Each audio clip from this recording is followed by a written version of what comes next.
that are here.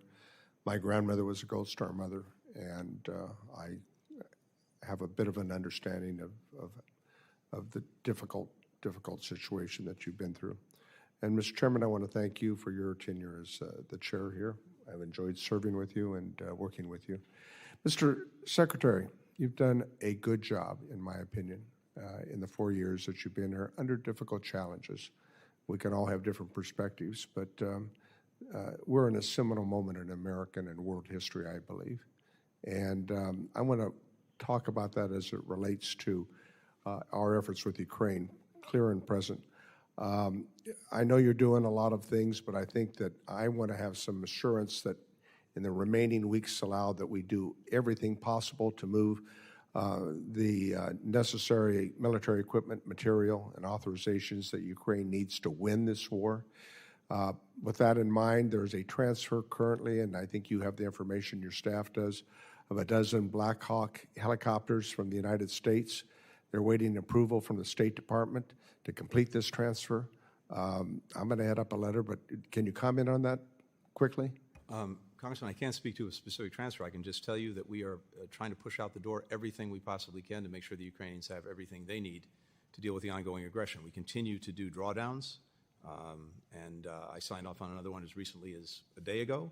I can't speak to the specifics, but I can tell you we're making sure that will you get back every to dollar as it that has relates been to these, authorized and appropriated, we're using.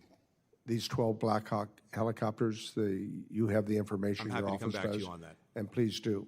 How about with other efforts in terms of the money that's been appropriated, that we ensure that Ukraine is in the strongest possible position? Yes. It's not clear to me what this next administration is going to do, and I think that it's incumbent upon us to to keep our promises and also to maintain that leadership with our NATO allies. Yes, we're determined to do everything we can, and it's fully our intent. As I said, every dollar that's been appropriated, we want to see get out the door.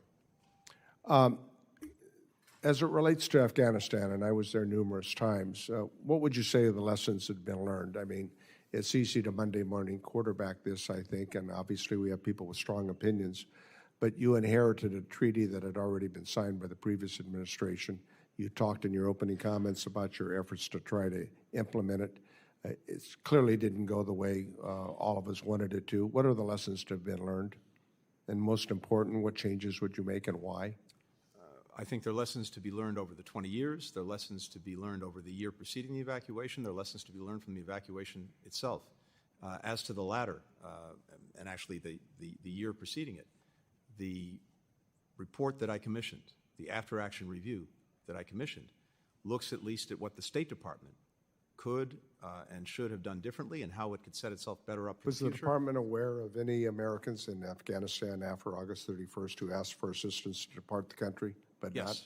had not been previously did so? Yes, we had about, as I said at that time, there were about 200 or so Americans who had identified themselves to us and wanted to leave, but who who couldn't get to the airport or couldn't get into the airport.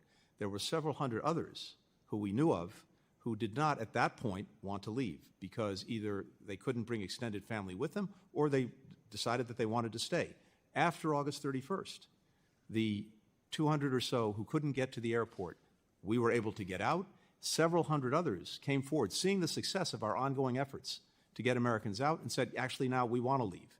And between August 31st and December 31st, we got another 495, I believe, American citizens out of Afghanistan because of that enduring commitment to leave no one behind. Does it make sense that all Americans you may have heard of subsequent to August 31st or 2021 were ever in Afghanistan and then assumed that you had been there, or that the department had known waiting for your help to get them out prior to that date? I'm sorry, can you repeat the question? I missed the question. I said, does it make sense to just to add up that all the Americans you may have heard subsequently prior to the August 31st date were ever in Afghanistan and then assume that you knew that they were there and that they were going to have an option? Again, the challenge we've had, as you know, is that our citizens in any country around the world don't have to tell the government that they're there. They don't have to register with us. When they leave the country, they don't have to deregister. And in Afghanistan, we had many thousands of people who were, in effect, dual nationals who had made their lives in Afghanistan. So Thank all you right. for your service, and Happy to thank come you back for the to Gentlemen, questions. to all members, I'm going to keep